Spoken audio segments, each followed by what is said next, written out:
Once upon a time, there was a giraffe named Ginger. Ginger lived in Kenya, a country in Africa. Like all giraffes, Ginger had a long neck and long legs. Because she was so tall, she was able to eat food from the very tops of the trees in the savannah. The savannah in Africa is an area with lots of grass and some trees. Sometimes, a savannah is called grasslands.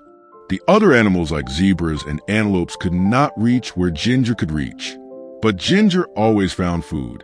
She loved the leaves and the new buds of the trees.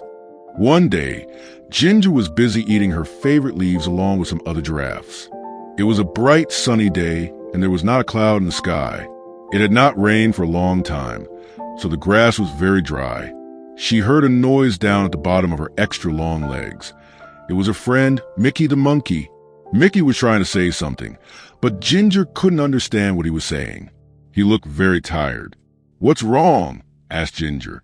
Ginger was a very kind giraffe and wanted to help everyone. Just then Mickey fell over. Ginger was also a smart giraffe.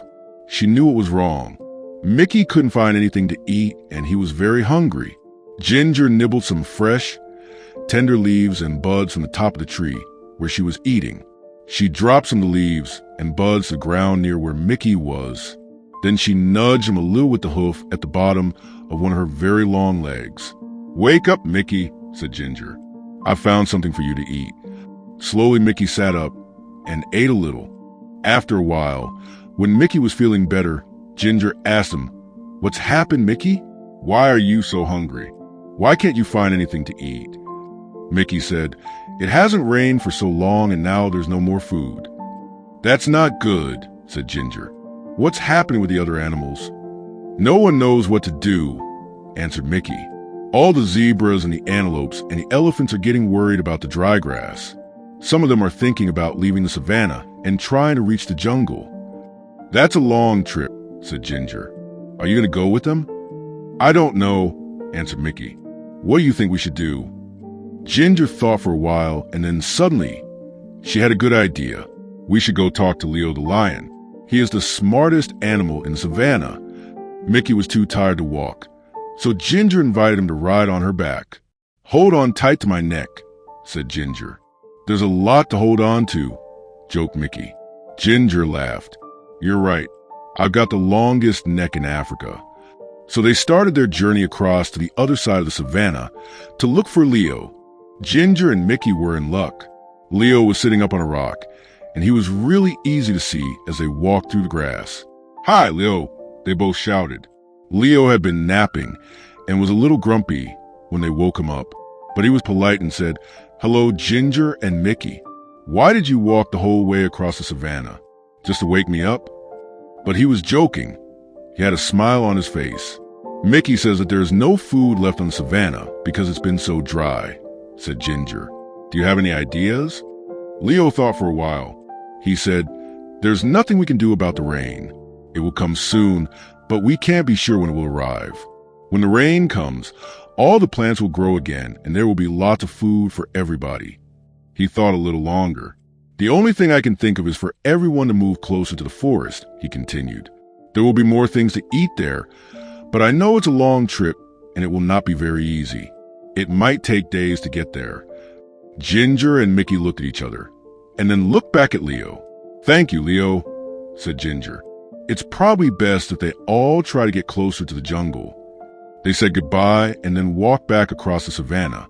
Now they needed to gather all the animals together to start the long journey. Ginger didn't need to go along because she had plenty of food in her high trees. But she was a good friend and wanted to help as much as she could. They walked towards her favorite trees, and guess what she and Mickey saw?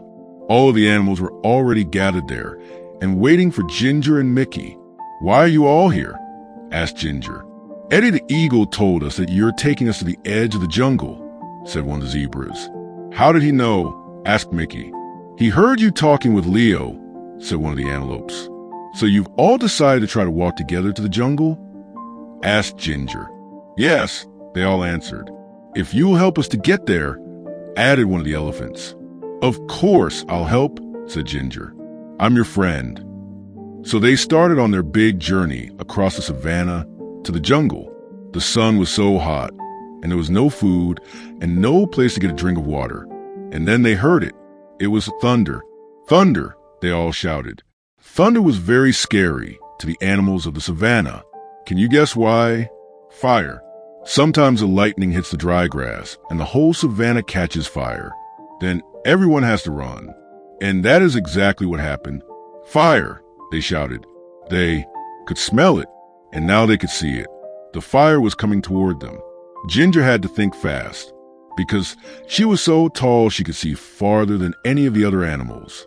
She stretched her long neck up as far as she could.